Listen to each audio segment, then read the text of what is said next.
Hola, mi nombre es Robert Mackenzie. Bienvenidos a la Universidad de Chicago, donde un distinguido grupo de invitados se ha reunido con el objeto de ver y discutir este capítulo de la serie Libre para Elegir.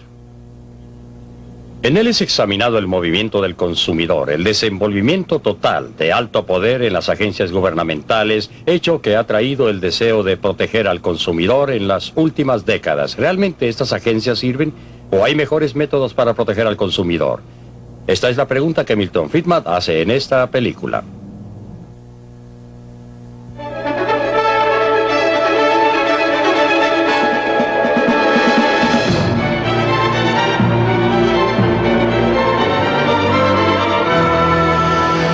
Libre para elegir. Una opinión personal de...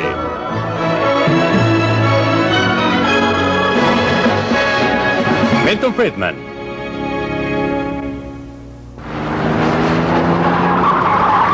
¿Quién protege al consumidor?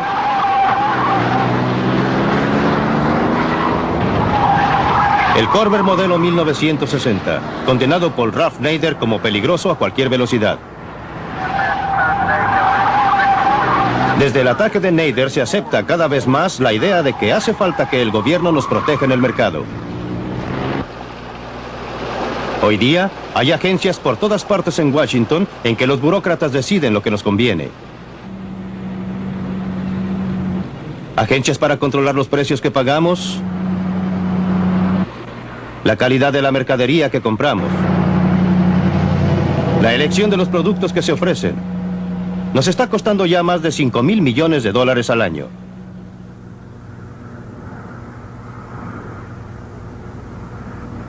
Desde el ataque al Corvair, el gobierno ha gastado más y más dinero en nombre de la protección del consumidor.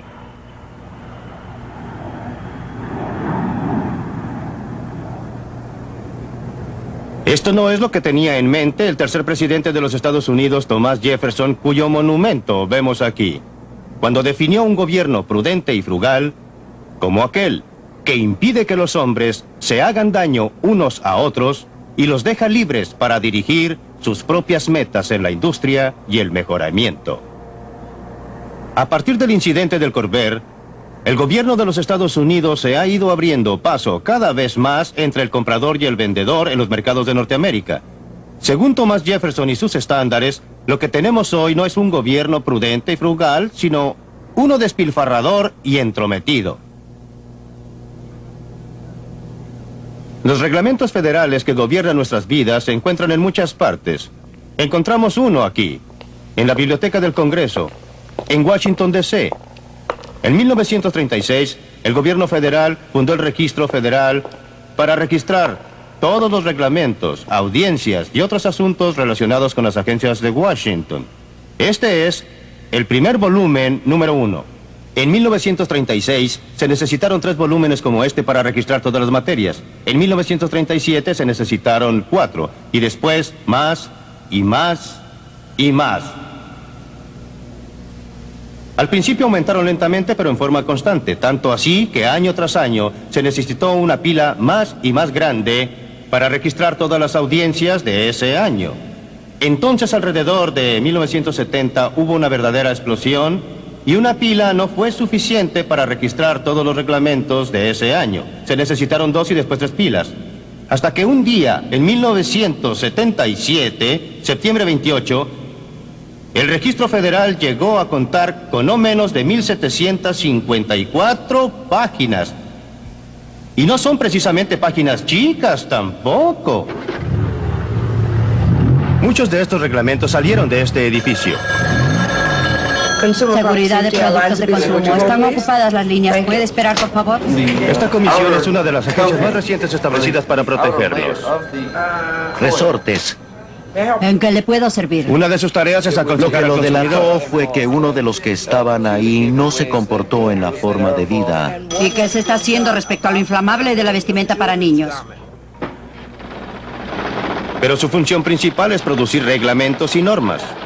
Cientos y cientos. Ideados para asegurar la seguridad de los productos que ofrece el mercado. Es difícil escapar de la mano muy visible de la Comisión de Seguridad de Productos de Consumo. salvo en el caso de comestibles y artículos farmacéuticos, municiones y automóviles, que están regulados desde otras agencias. Tiene el poder para regular casi todo lo que se le venga en mente.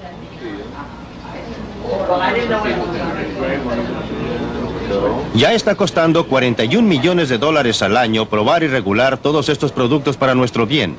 Y eso que recién comienza. La comisión emplea técnicos altamente entrenados para llevar a cabo las pruebas como esta, probando los frenos de una bicicleta.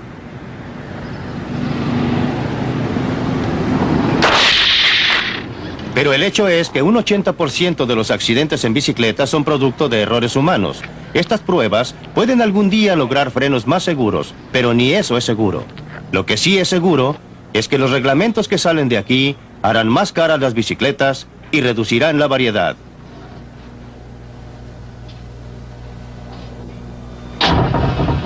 Sí, efectivamente, están probando la forma en que se encienden los fósforos. Y son muy precisas las pruebas. La presión debe ser exactamente 1 libra. El fósforo debe estar exactamente en un ángulo derecho. ¿Comisión de Seguridad de Productos de Consumo? No importa cuántas pruebas se hagan, los columpios para niños nunca serán seguros. No se pueden prever los accidentes.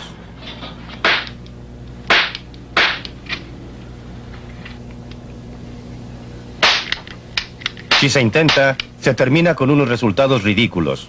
Y aunque usted no lo crea, ocupan a personas altamente especializadas para idear reglamentos y prevenir que los rifles de juguete hagan demasiado ruido.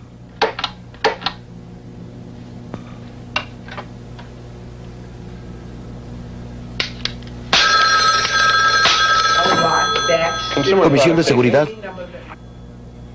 La comisión, en efecto, está decidiendo lo que nos conviene. Nos están quitando la libertad para escoger.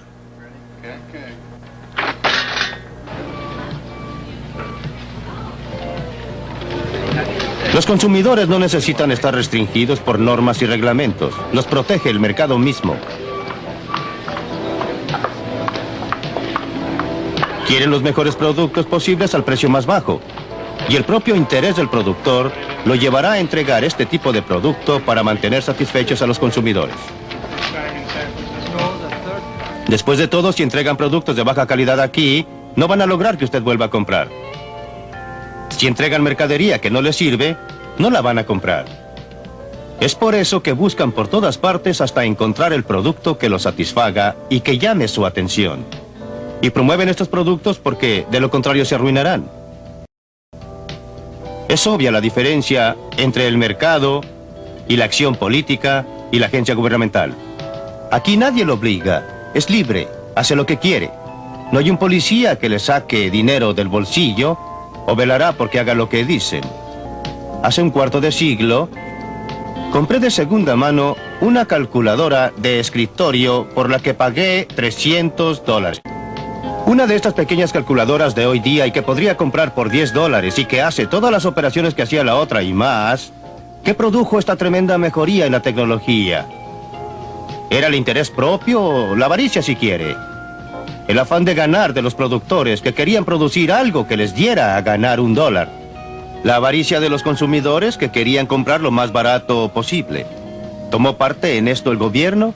Muy poco, solo manteniendo abierto el camino para que la avaricia humana y el interés propio pudieran beneficiar al consumidor.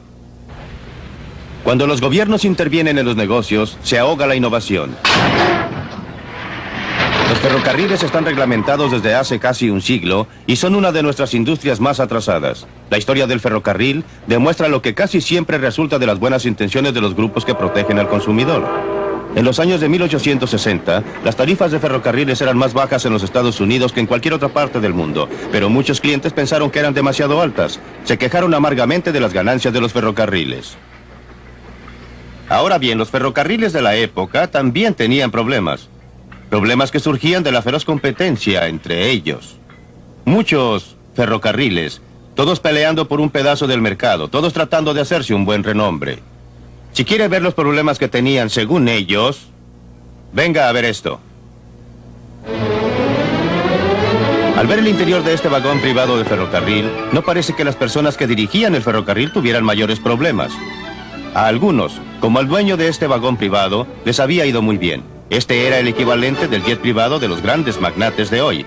Pero por cada uno que lo lograba, muchos no sobrevivían la feroz competencia. Lo que vemos aquí es un mapa ferrocarrilero de los Estados Unidos de 1882. Muestra a todos los ferrocarriles que existían entonces. Era un verdadero laberinto de ferrocarriles que iban a los rincones más lejanos, más apartados, cubriendo la nación de costa a costa. Entre puntos tan distantes como, por ejemplo, Nueva York y Chicago, había por lo menos media docena de líneas corriendo entre esos dos puntos. Y cada una de estas trataba de ganar el mercado reduciendo tarifas, las que llegaban a ser muy bajas. Los que más se beneficiaban de esta competencia eran los clientes que enviaban mercadería a puntos distantes. Por otra parte, entre algunos puntos de ese viaje, digamos por ejemplo, Harrisburg y Pittsburgh, había a veces una sola línea funcionando y esa línea se aprovechaba al máximo de su posición privilegiada.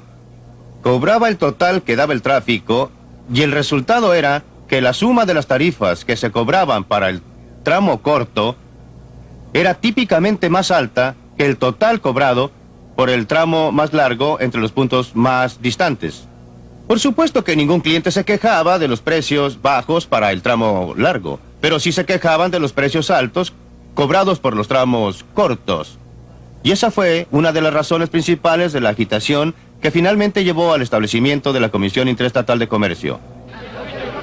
Los dibujantes de la época se deleitaban en hacer notar la tremenda influencia política que tenían los ferrocarriles, y realmente la tenían. Utilizaron las quejas de los consumidores para lograr que el gobierno estableciera una comisión que protegiera los intereses del ferrocarril. Demoró alrededor de una década para que la comisión funcionara plenamente. Para entonces, está por demás decir que los defensores del consumidor habían pasado a su próxima cruzada. Pero seguían ahí los ferrocarrileros. Rápidamente aprendieron cómo utilizar a la comisión para sus propios fines. Solucionaron el problema tramo largo, tramo corto, aumentando las tarifas del tramo largo. Los clientes terminaron pagando más. Hábleme de protección. El primer comisionado fue Thomas Cooley, un abogado que había defendido los intereses de los ferrocarriles durante muchos años. Los ferrocarriles continuaron dominando la comisión.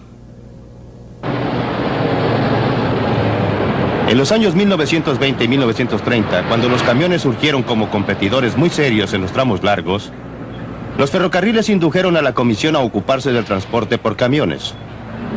Los camioneros, a su vez, aprendieron cómo utilizar a la comisión para protegerse de la competencia.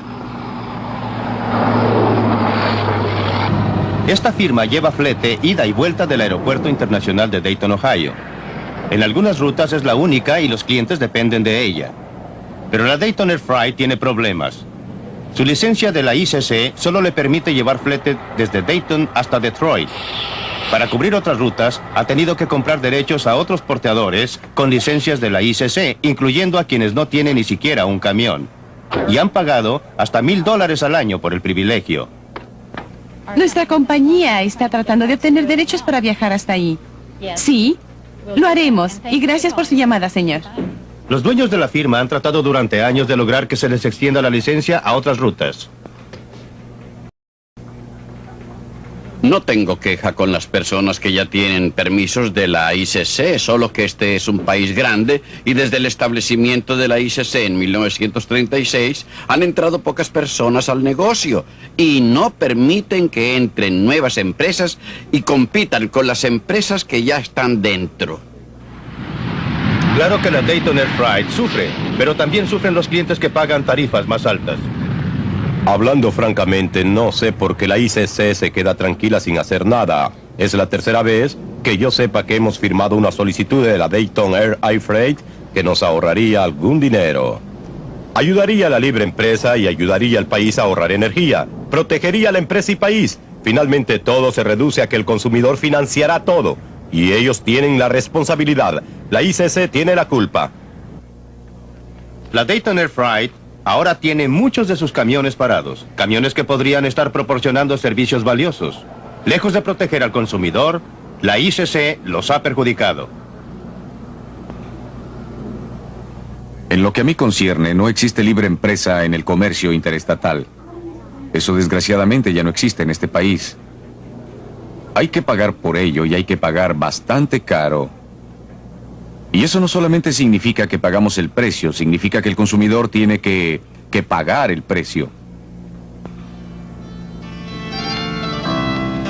El precio que paga el consumidor cuando se trata de medicinas podría costarle la vida. En el siglo XIX, las farmacias ofrecían un surtido impresionante de píldoras y pócimas. La mayoría no surtía ningún efecto y algunas eran mortales.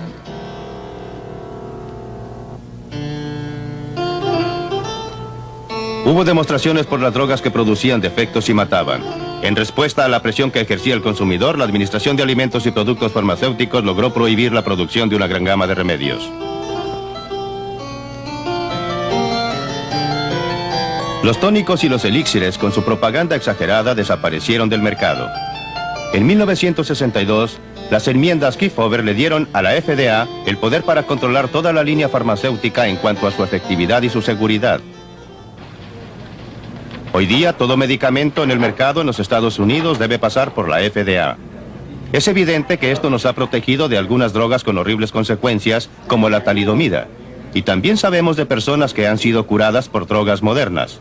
De lo que no se habla mucho, sin embargo, es de las drogas beneficiosas que la FDA ha prohibido.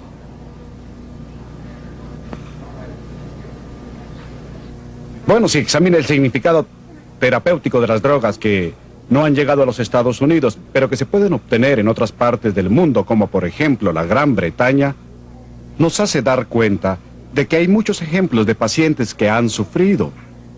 Por ejemplo, hay una o dos drogas llamadas inhibidoras beta, que según parece ahora, pueden prevenir la muerte después de un ataque al corazón.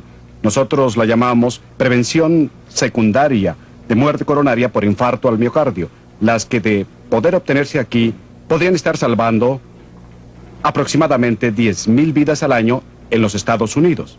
En los 10 años que siguieron a las enmiendas de 1962 no se aprobó ningún medicamento para la hipertensión. Para el control de la presión sanguínea. En los Estados Unidos, en cambio, en la Gran Bretaña se aprobaron varios. En todo el área cardiovascular solo se autorizó una droga en los 5 años entre 1967 y 1972. Y esto se puede relacionar con problemas conocidos en la organización FDA. En estos carritos le están llevando a un funcionario del FDA los documentos necesarios para aprobar un solo producto farmacéutico. Debe ser el nuevo medicamento del que me hablaron. Le tomó 6 años de trabajo al laboratorio para que le aprobaran esta droga. 119 volúmenes. Bueno, muchas gracias. Las implicaciones para el paciente son que las decisiones terapéuticas, que antes eran responsabilidad del médico y el paciente, se toman más y más a nivel nacional por comités de expertos. Y estos comités y la agencia que representan, la FDA, están orientados principalmente hacia la eliminación de los riesgos, por lo que hay una tendencia a tener drogas que son más seguras, pero no más efectivas. He escuchado algunos juicios bastante impresionantes que se han emitido en estos comités asesores, en los que al discutir una droga, se escucha una opinión como no hay suficientes pacientes con una afección de esta gravedad para justificar la producción de esta droga para uso general. Esto está muy bien si lo que se pretende es minimizar la toxicidad de las drogas prescritas para una población masiva, pero si sucede que uno de esos pacientes no suficientes y uno tiene una enfermedad muy grave o una enfermedad muy rara, entonces es muy mala suerte. Durante 10 años la señora Esther Osdane sufrió de asma aguda. Los medicamentos que recibió tuvieron severas consecuencias colaterales. Empeoraba. Pero la droga que prescribía su médico estaba prohibida por la FDA. Así es que 2 veces al año la señora Osdane debía viajar.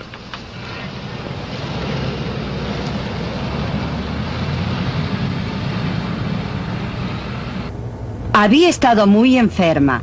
Me había hospitalizado varias veces y no encontraba la manera de controlar el asma y tenía que cambiar mi forma de vida cuando salía, aunque fuera por un periodo corto.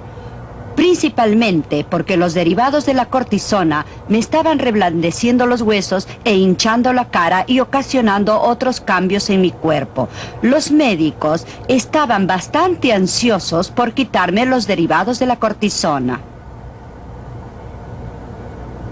La droga que su médico quería que tomara había estado en el mercado durante 5 años en Canadá.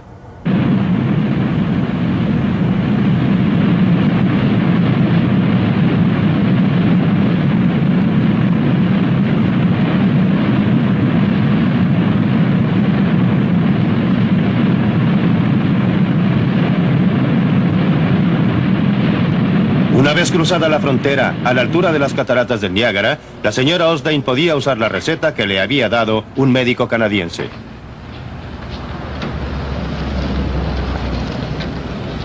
Todo lo que tenía que hacer era dirigirse a cualquier farmacia. Ahí podría comprar la droga que le estaba totalmente prohibida en su país.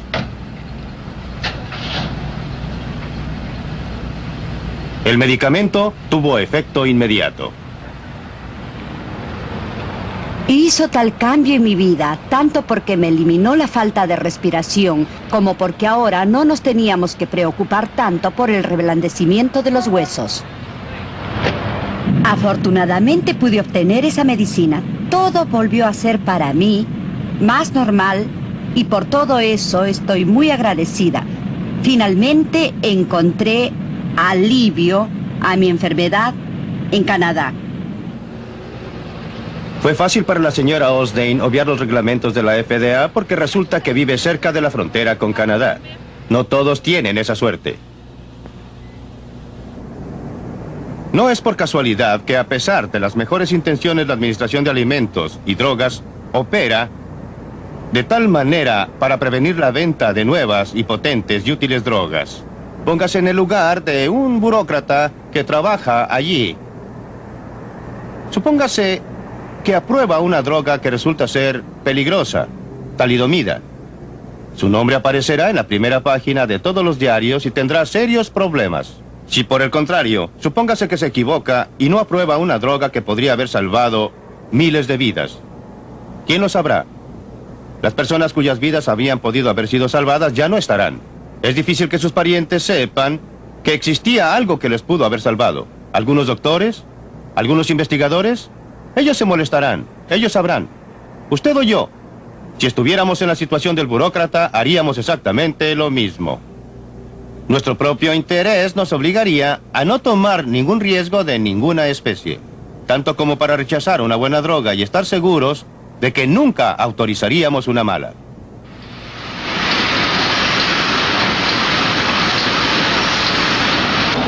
Los laboratorios ya no tienen los medios para desarrollar nuevas drogas en los Estados Unidos para pacientes con enfermedades raras. Cada vez más, deben depender de drogas con grandes volúmenes de ventas.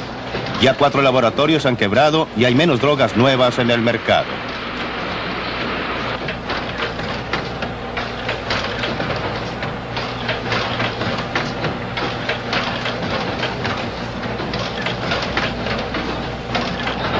¿Y a dónde irá a parar todo esto?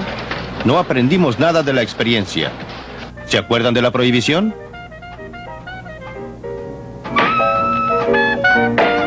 En un ataque de moralidad a fines de la Primera Guerra Mundial, cuando muchos jóvenes estaban fuera del país, los abstemios nos impusieron a todos la prohibición de beber alcohol. Lo hicieron por nuestro bien, y no hay duda de que el alcohol es algo dañino. Sin duda se pierden más vidas todos los años por el alcohol y también por el cigarrillo que por todas las sustancias peligrosas que controla la FDA. ¿Pero a dónde condujo esto? Hoy día, este lugar es el bar más antiguo que hay en Chicago. Pero durante los días de la prohibición era un bar camuflado. Al Capone, Bugs Moran, muchos de los gángsters de esa época se sentaron alrededor de esta barra para planear los atracos por los que se hicieron famosos. Asesinatos, extorsión,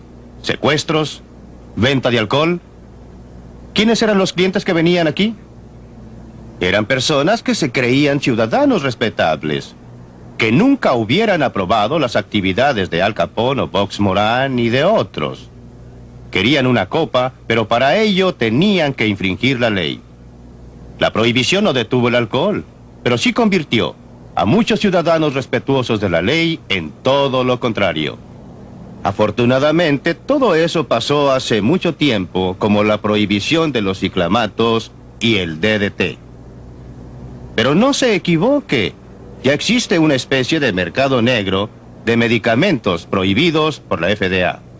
Muchos doctores se encuentran ahora en un dilema, presionados por lo que creen que es el bienestar que deben a su paciente y la obediencia estricta de la ley. Si seguimos por ese camino, no hay ninguna duda del fin.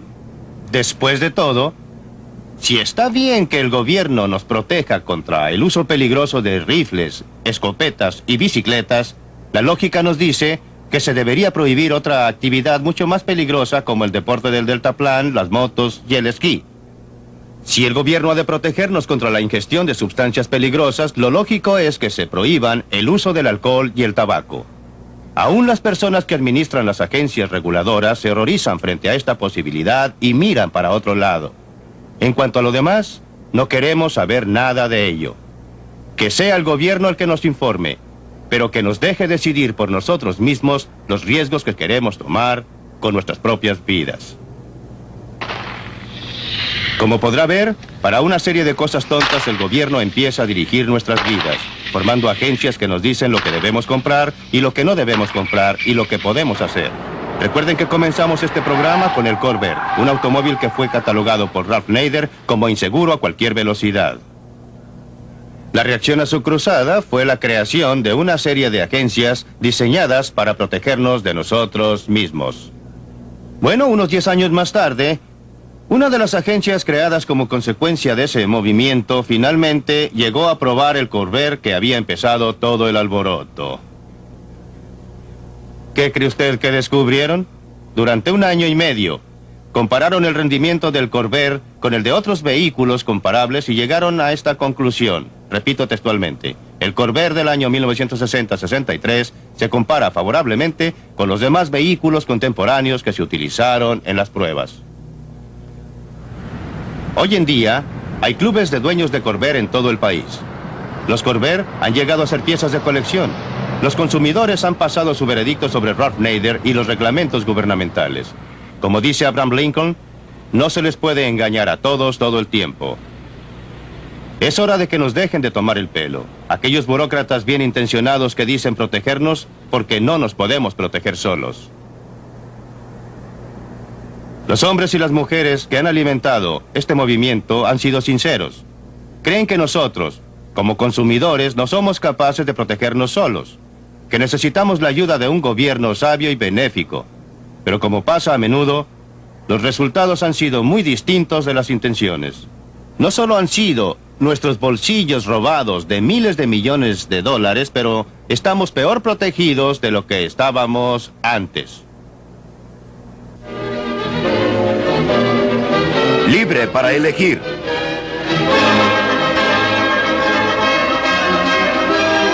Concuerdo con el señor Freeman acerca de aquellas agencias que han tenido como propósito principal el sostener económicamente alguna industria. Esto es por lo que defensores del consumidor como yo están a favor de la eliminación del ICC, el CAB y la Comisión Marítima.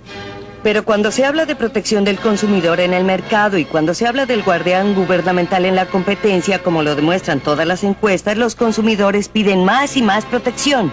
Y para dar solo 2 ejemplos de cómo no basta con informar al consumidor para protegerlo, hace 5 años no habría podido comprar en este país una cuna que tuviera los barrotes lo suficientemente juntos para no preocuparme de que el niño se pudiera ahorcar. Hasta que el gobierno y la comisión se ocuparon del asunto, el consumidor no tenía posibilidad de comprar ese tipo de cuna. Ahora los estrangulamientos han bajado en un 50%. En 1975 yo no hubiera podido alquilar una máquina Xerox. Hasta que la Comisión Federal del Comercio Antimonopolio no implantó la competencia en ese mercado, no tenía esa oportunidad y entonces en 1 año el precio bajó de $14,000 a $5,000. Esos son dólares que vuelven a nuestros bolsillos aparte de la baja de los traumas emocionales. Bueno, antes de preguntarle a Milton Friedman que vuelva sobre el tema, establezcamos el punto de vista de los demás participantes y expertos. Doctor Richard Landau, su opinión.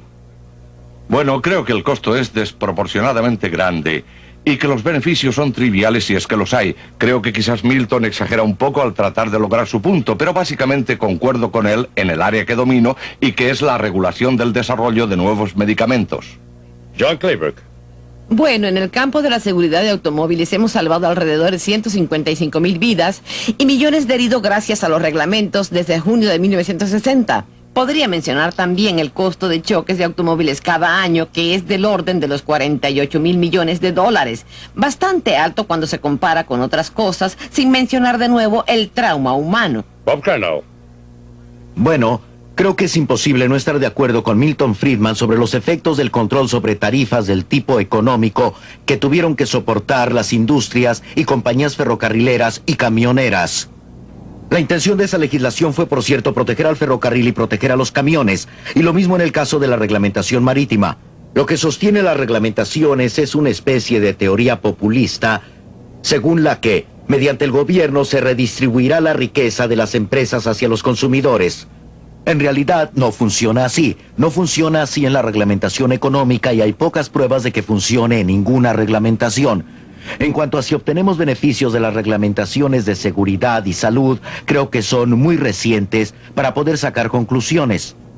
Bueno, ese es el área con la que quiero comenzar, porque ustedes recordarán que fue la primera parte de su argumento, la idea global de la acción gubernamental en la seguridad en el producto de consumo. Ahora bien, hasta ahora ha funcionado. ¿Cuál es su reacción, Kathleen O'Reilly?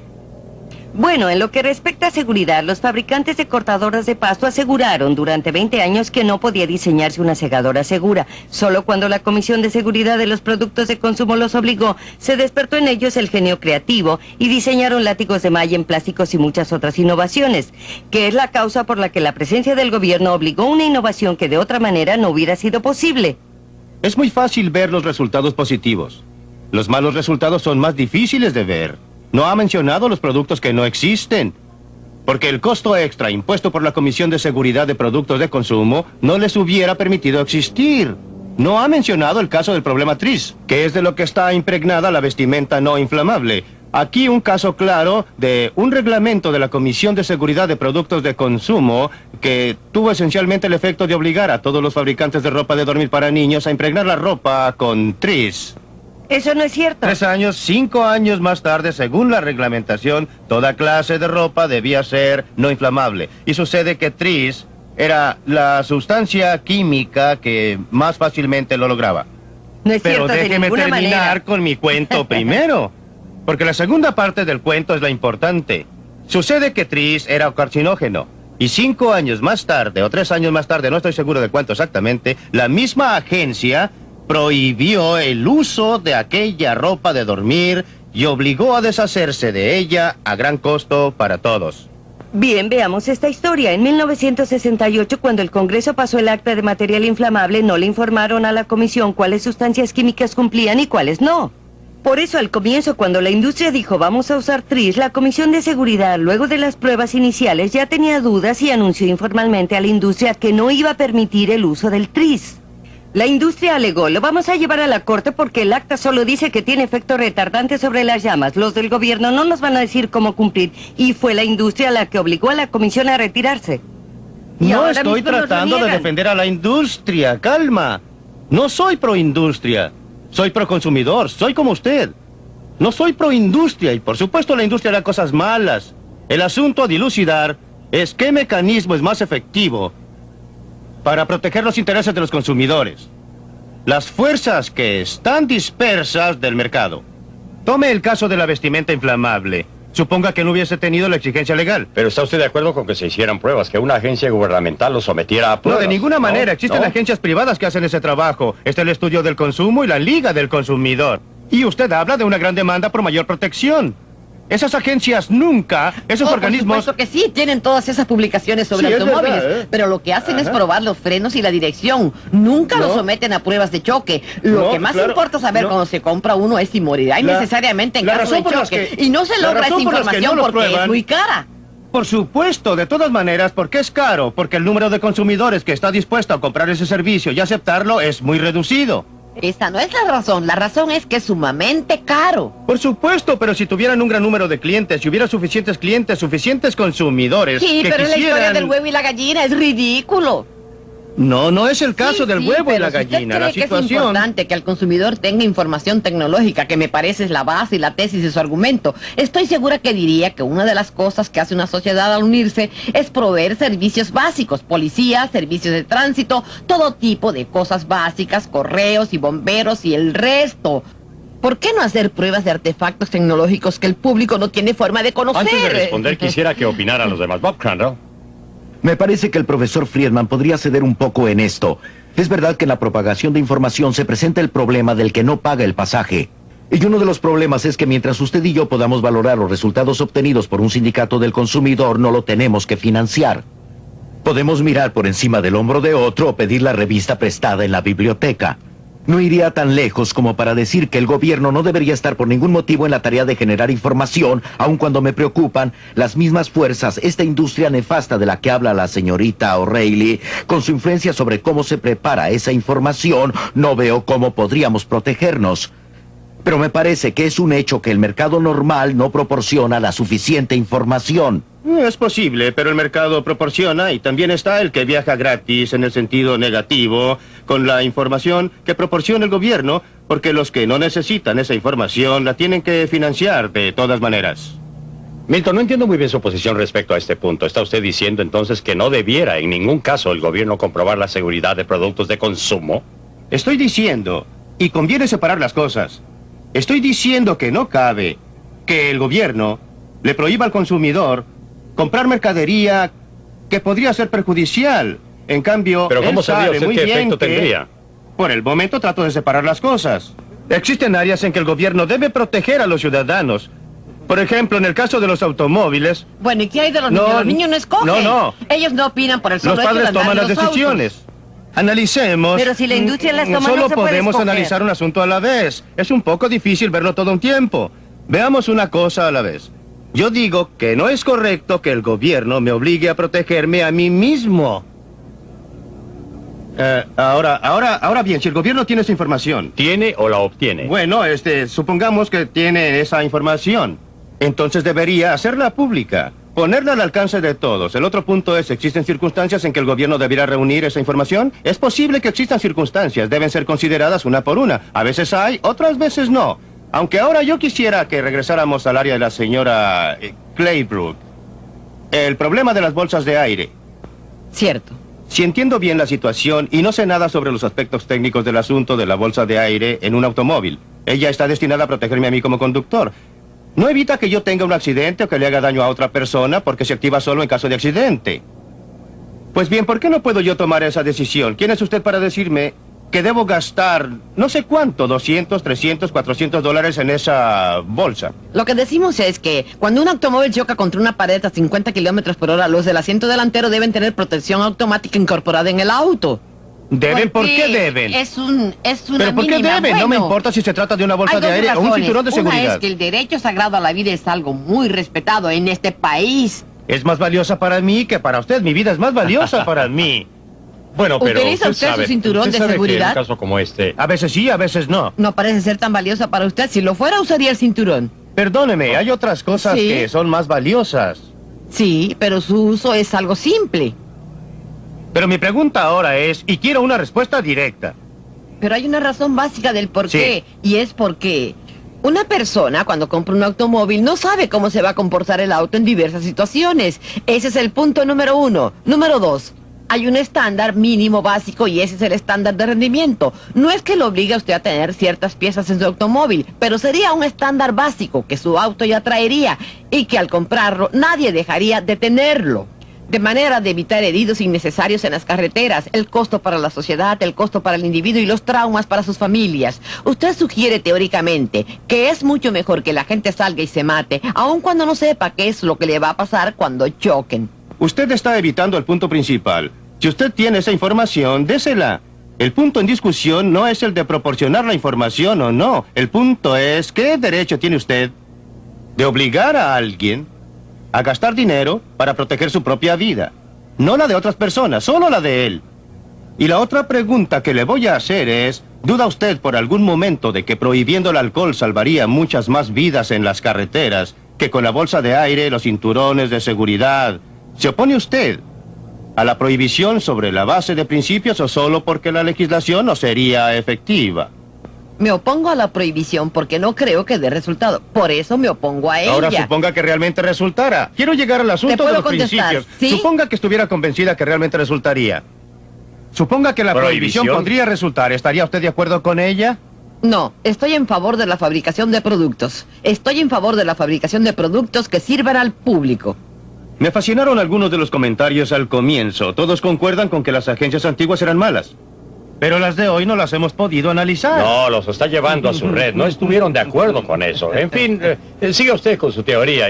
Cuando usted habla del principio básico es, denme la información, déjenme escoger por mí mismo, si esa es la meta final. Porque en cualquiera de las audiencias a las que haya asistido, y pido a cualquiera que demuestre lo contrario, si se trata de bolsas de aire o de ese o sacarina o lo que sea, nunca están las víctimas. Tampoco los que perdieron un brazo por culpa de una segadora. Nunca comparecen para decir, gracias a Dios que me dieron el derecho de llegar a ser lisiado. Nunca se escucha a una víctima dar gracias al gobierno por haberle dado la opción. Nunca se ha oído a la víctima agradecer al Departamento de Justicia por no enjuiciarla. Prometí que usted podría hacer una observación sobre ese punto. Bueno, cuando se usó el DES para retener los embarazos hace 25 y 30 años... había cero evidencia de que causaría cáncer en la gente, menos en los niños de las mujeres embarazadas. Está ignorando los estudios de 1941. No hubo investigación en 1941. Esta es mi área de conocimiento. Soy endocrinólogo. No hubo nada. Bueno, hay una cantidad. No sigamos por ese camino. Déjeme preguntarle a la señorita sobre algo que no entiendo. Si el problema de los medicamentos es que no hay competencia, hay varios laboratorios en los Estados Unidos y en el mundo, uno de ellos. En el mundo entero, como la reglamentación que está diseñada para mantener ciertos productos fuera del mercado, es decir, para restringir aún más el surtido de medicamentos, va a fomentar la competencia o la innovación. En realidad, todo lo que yo he aprendido en economía me lleva a pensar que esto está destinado a reducir la competencia. Y uno de los grandes beneficios de la reglamentación de los medicamentos es que si soy una compañía farmacéutica con un medicamento antiguo y muy probado en el mercado, querría que se mantuvieran fuera los nuevos productos. Creo que ahí está la lección que se aprende del control gubernamental, sea esta la Administración Nacional de Seguridad en Carreteras por los niveles de economía de combustible, sea por medicamentos, o sea el control de la producción. El efecto es anticompetitivo, de ningún modo favorece la competencia. Si yo me explayara un poco sobre lo que dice Bob, él y yo, estoy seguro, todos los economistas estaríamos de acuerdo en que la forma más eficaz de estimular la competencia sería abrir totalmente el comercio y eliminar los aranceles. Las medidas más anticonsumo que se encuentran en los estatutos son las restricciones al comercio exterior. ¿A la Federación de Consumidores de Norteamérica ha atestiguado en contra de los aranceles? Ni siquiera se nos ha pedido. Ahora bien, la Administración de Alimentos y Medicamentos, y aquí, doctor, sé que usted tiene un interés especial en esto. ¿Cuál fue su reacción al análisis de Milton respecto al fracaso? Bueno, creo que es aún peor que el análisis de Milton o del análisis que hace el doctor Wardell. Si uno pudiera examinar las innovaciones en medicamentos durante los últimos 25 a 30 años, vería que la mayoría de los medicamentos, que todos aceptarían como milagrosos, salieron al mercado antes de la enmienda Kefauver. Son las enmiendas de 1962. Exactamente. Bueno, la enmienda de 1962, como dice Milton, en realidad dio eficacia a la reglamentación de seguridad. Los encargados de aplicar esta ley fueron los que la echaron a perder. No veo cómo uno podría objetar la ley en sí misma. Lo que pasó fue que los que la administraron se volvieron locos con la seguridad. Lo único que se alteró de la ley fue lo relativo a su eficacia. Por lo demás, las dos cosas están íntimamente ligadas. Para una enfermedad grave como es el cáncer, habrá que tolerar un medicamento peligroso. Para tratar un dolor de cabeza deberá ser muy, pero muy seguro. Ahora bien, esto es una cosa sabida, pero los encargados llegaron a ponerse medio histéricos con la talidomida. Y la nueva legislación que yo creo fue propuesta por Kefauver para que lo hicieran presidente perseguía hacer bajar los precios de los medicamentos. Pero la reglamentación no ha logrado más que obstruir. Hoy, en vez de que las 3/4 partes de los medicamentos consumidos en el país sean desarrollados aquí, lo es solo una 1/4 parte, el resto proviene de fuera. Podríamos esclarecer este punto. Usted dice que no debiera haber intervención gubernamental en los comestibles ni en los medicamentos, o es simplemente la política que adoptó la FDA o que se impuso a raíz de la enmienda Kefauver la que falló. Creo que es necesario tener ciertas pautas y es posible establecer pautas basadas en la enmienda Kefauver, quitándoles la responsabilidad de la toma de decisiones a los burócratas de la Administración de Alimentos y Medicamentos. Usted dirá cómo. Yo diría que dándoselo a consejos de expertos imparciales para que tomen las decisiones. Milton, ¿está de acuerdo con eso? No, no lo estoy. ¿Puedo hacer un comentario? Porque nunca he visto... ¿Ha visto usted alguna vez a un gato que ladre? No, realmente no. Pues bien, las agencias gubernamentales y las leyes gubernamentales siguen sus propias leyes, de la misma manera que la naturaleza determina que los gatos no ladren. Las leyes de la ciencia social dicen que cuando se le da poder a una agencia para que aplique normas, ese poder va a ser usado. Quisiera pasar a la tercera área elegida por Milton, la Comisión de Comercio Interestatal como ejemplo. Ahora bien, esto está más cerca de su campo de acción, Robert. ¿Cuál es su reacción frente al análisis que hace y qué cree que debiera hacerse al respecto? Bueno, creo que no logrará mucha reacción de parte de... No creo que haya alguien en esta reunión que no se preocupe por los beneficios o los costos que significa la reglamentación del transporte. El único grupo favorable a que continúe la reglamentación que encontrará será la Asociación Americana de Transporte Camionero. Y ni siquiera ellos son convincentes respecto a los beneficios o consecuentes con lo que dijeron ayer. No hay una buena razón que justifique continuar con esta reglamentación. Quizá dure más tiempo que la reglamentación de las líneas aéreas, porque el número de personas a quienes esa reglamentación ayuda a enriquecer, es decir, a los que manejan los camiones, los que tienen un permiso para operar, para transportar libros empastados entre Peoria y Springfield, Illinois, o algo por el estilo, esas personas son muchas. Y va a ser difícil hacer algo para... ¿La naturaleza de la reglamentación y de la intervención gubernamental o es simplemente un ejemplo de donde se ha actuado muy mal y contrariamente al interés del público? Eso prueba mucho respecto a reglamentación gubernamental y no son diferentes, creo yo, tratándose del campo de la salud y la seguridad. Déjeme informarle de un área de reglamentación muy importante para la salud y la seguridad, en lo que creo incluso Milton Friedman estaría de acuerdo en cierto modo, y es la reglamentación en el control de la polución, o por lo menos el establecimiento de normas en la propiedad que permiten reducir los niveles en que estaría la polución si no hubiera control respecto a la política del medio ambiente. En el Congreso, los que más están a favor de esa política provienen de la parte noroeste de los Estados Unidos. Y los menos, aquellos con más bajo promedio de votos en el Congreso, vienen del suroeste y de Alaska. Se preguntarán por qué, y una posible respuesta pienso que sería que el aire está viciado en la ciudad de Nueva York, pero no creo que se encuentre mucha gente que se preocupe seriamente por la calidad del aire en esa ciudad. En Nueva York lo que les preocupa son sus perspectivas de empleo y el valor de sus bienes. De no haber una política del medio ambiente en este país, lo que pasaría es que el comercio se trasladaría al suroeste y al oeste de los Estados Unidos. Por consiguiente, los parlamentarios del este están muy a favor de una política que prohíba, mediante el control de la polución, prohíba una total gravitación. ¿Está usted también en favor de eso? La forma que asume, pero lo usan como excusa, tal como usarán otras excusas, digamos, ante la agencia de la señorita Claybrook para solicitar reglamentos estrictos y poder promover el valor de su producto. Antes de volver a la ICC, que es precisamente lo que quiero hacer, Milton, ¿cuál es su reacción al tema de la polución? Bueno, él y yo estaríamos de acuerdo en la posición de que hay cabida para que el gobierno se preocupe de la polución. Estaría de acuerdo. En segundo lugar, en que las técnicas que se utilizan actualmente para controlarla son terribles y son las que son precisamente por las razones que él describe, porque son una manera eficaz de usar la excusa de la polución para fines muy distintos. Esa es una de las formas en las que los gobiernos maullan, si se me permite volver a mi gato. Hemos discutido este punto en detalle en un libro que escribimos para acompañar este programa de Libre para Elegir. El programa en sí era demasiado corto para que pudiéramos enfocar el problema de la polución. En realidad, lo tuvimos que dejar de lado por ser un tema tan complicado y difícil. Pero hay cabida para una verdadera intervención del gobierno porque es un caso en que se está protegiendo a terceras personas. En cada uno de los casos válidos, en mi opinión, para que haya intervención gubernamental debe ser para proteger a terceros. Hay razón para usar frenos porque se protege a terceras personas. Ese es un asunto totalmente diferente. En mi opinión, no hay razón para imponer el uso de una bolsa de aire, pero sí la hay para usar los frenos. ¿Acepta usted? No, ya que si sufriera heridas por el no uso de un elemento pasivo, En cierta medida me vería obligada a pagar parte de sus gastos médicos y de su prima de seguro. Por eso, solo para la isla de Gilligan, donde hay de 6 a 9 personas sin que interactúen, para esa pequeña sociedad tiene validez su distinción. Calma. En el caso del alcohol, cuando se enferma a causa del alcoholismo, ¿quién paga?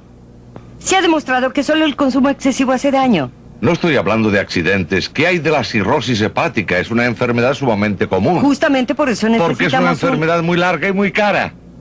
Podríamos detenernos sobre... Milton ha hecho una distinción muy interesante aquí. Uno se puede hacer daño, ha dicho, o depende de uno si quiere correr el riesgo de hacerse daño. Pero en ese caso, ¿podría usted hacer esa distinción? Permítame volver a la pregunta. Nos estaba diciendo que no debemos hacer caso porque el tipo que sufre daños físicos va a terminar en un hospital por el gobierno. No solo por el gobierno, no. Y los daños también. Conteste ese punto porque mi... Calma, déjeme separar los dos puntos en disputa porque realmente quiero llegar a esto. Porque su respuesta es muy común y contiene un elemento de validez. Lo que pasa es que cometimos dos errores. Pero no hace falta estar en un hospital del gobierno para que tenga validez. Perdóneme, espere un momento. El problema con su respuesta es que está diciendo que un mal justifica otro. Creo que deberíamos tener mucha menos intervención del gobierno incluso en estas áreas. Y no estoy dispuesto a seguir una política que implicaría decir... usted. Cualquier persona circula con un rótulo en la espalda que dice propiedad del gobierno de los Estados Unidos. No mutile, no pliegue o no corchetee. ¿Está usted en favor de la intervención del gobierno en las áreas donde, por ejemplo, los abogados y la industria óptica no permitían a sus miembros hacer publicidad? Hasta que la comisión intervino de modo que ahora los consumidores tienen la posibilidad de hacer comparaciones. Está entrando en otras áreas, pero mi respuesta es muy breve, ya que no conviene discutir esto aquí. Estoy en contra de las medidas del gobierno que permitieron a esas organizaciones tener el poder de impedir la publicidad. Pero no eran del gobierno. Ahora bien, mire, decía Bob Crandall. Bob Crandall decía que en lo que hace a la Comisión Interestatal de Comercio no hay argumentos de defensa. ¿Hay alguien que discrepa de esto o los aplastamos a todos? Esto parece ser el área donde, por lo que yo sepa, no es posible encontrar a alguien discrepando, aun cuando una de las presentaciones más efectivas de lo que andaba mal con el ICC fue hecho por uno de los grupos de Ralph Nader. Quizás usted haya estado asociado con ese grupo. Eso es lo que realmente me sorprende. En el fondo hay aquí gente como Ralph Nader y su grupo que echan una mirada al ICC. ¿Y cuál es la solución que recomienda? Más de lo mismo. Otro tipo de regulación. El único problema es que no era la gente adecuada a quienes estaban regulando. Esto no es cierto. Esta es una exposición completamente... Usted trabaja para Nader, ¿verdad? Sí, claro. Ahí está la solución del doctor Landau para el problema médico, que la regulación la haga a la gente adecuada. Esto no refleja de ninguna manera la diferencia entre la ICC y la regulación en el campo de salud y seguridad. Comprende dos puntos. Uno se refiere a los aspectos económicos y los beneficios para la industria. Otro se refiere a la necesidad de proteger la vida humana. Perdóneme, puede terminar. El segundo punto se refiere a lo que usted mencionó de relaciones con terceras personas. Usted habla de frenos porque tiene efectos sobre otras personas, pero además hay otros efectos. Por ejemplo, si estas terceras personas no usan casco y los atropella con su motocicleta, usted tendrá que pagar elevadísimos daños a terceros porque ellos no tomaron las precauciones debidas en el camino público. Y surge la pregunta, ¿el camino público deberá ser usado en tal forma que pueda producir daños? Nada de lo que dos personas hacen en el mundo, nada queda aislado. Todo tiene grandes efectos sobre terceros, pero tiene que guardar las proporciones. Y lo importante es que la intervención del gobierno tiene efectos sobre terceros. Cuando el gobierno interviene en estos asuntos, lesiona a terceros, me saca dinero, me reduce mi libertad, restringe muchas actividades alrededor del mundo. Los beneficios en el campo de los automóviles llegan a ser 55,000 muertes menos. Esta es una estadística muy dudosa porque una vez más, cada uno de los estudios toma en cuenta los beneficios y no el costo. Es falso que los estudios no hayan tomado en cuenta los costos en vidas humanas. No miraron. Déjeme clarificar esto, miraron, no por alcanzo ejemplo, a entenderlo. ¿Podría explicar lo que quiere decir? Sí. Miremos el automóvil. Haciendo subir el precio de los automóviles, aumenta el interés por mantener automóviles viejos en circulación. El aumento de la edad del automóvil obra en contra de la seguridad. Cuando usted aumenta la seguridad de los vehículos para que la gente pueda... La gente conduce con mayor velocidad o con menos cuidado. Hay más muertes entre los peatones, creo. Es una teoría que carece de pruebas y ya ha sido rechazada. Y de hecho, todas las economías en vidas humanas podrían... ¿Por quién? Pues no, hay una serie de estudios incluso de Yale, Cooper de Yale y otros. Pero lo más importante es que la reglamentación que ha estado en vigencia durante los últimos 10 años demostró que ha habido un descenso en las muertes por accidentes de automóvil. Déjeme volver a lo anterior. Sí. Vea, lo que más ha influido en la economía de vidas humanas ha sido la limitación de velocidad a 55 millas por hora. Pero no, esto no es cierto. Y esa reglamentación no corresponde Sí, pero también es un a una reglamentación de seguridad. Ha sido introducida principalmente para ahorrar gasolina. Es una reglamentación. Sí, bien, referente a la Pero su reglamentación. declaración no es correcta, en el sentido que la economía en vidas humanas haya venido principalmente de la limitación a 55 millas, pero había 55,000 muertes menos debido a las reglas de seguridad. Perdóneme, ha habido 55,000 muertes menos según sus estimaciones. Otras estimaciones... Yo no, sino el Contralor perdóneme, General. También otras estimaciones. La estimación que hizo el profesor Persman de esta universidad en un estudio muy serio estimó que no había economía en vida humana cuando uno tomaba en cuenta todos los efectos indirectos. Ahora bien, el estudio que él hizo quizá no esté en lo correcto. No creo que lo No esté. estoy tratando de decir que... Pero quizá el otro estudio tampoco esté en lo cierto, ¿eh? Sí, bueno. ¿Qué opina de eso, ah? La ventaja está del lado de los consumidores. No, le ruego me perdone. Si la gente quiere exponer su vida, y a ella. ¿Está volviendo a decir que usted no estaría en favor de una prohibición del plan Delta, eh? Preguntamos a la industria automotriz Eso es mucho más peligroso. ¿Prohibió acaso el autódromo de las 500 millas de Indianápolis? Preguntamos a la industria automotriz cuánto se ahorraría si eliminaran las normas de seguridad introducidas en 1968 y la respuesta fue esta: no podríamos quitarlas, el público ya se acostumbró al parabrisas laminado que no les abre el cráneo, a la columna de dirección que cede, al tablero acolchado. Esta es la norma de la sociedad, pero la reglamentación cambió la manera de pensar del público y la percepción de lo que es posible. Y así, lo que usted sugiere es que la reglamentación del gobierno solo produce cosas que el público no quiere. Pero usted no tiene ningún derecho de... todo lo que pasó en ese campo. Los frenos en las 4 ruedas fueron instituidos aún antes de la existencia de la reglamentación. Dejemos esta materia por esta semana y esperemos estar juntos en el nuevo episodio la semana que sigue.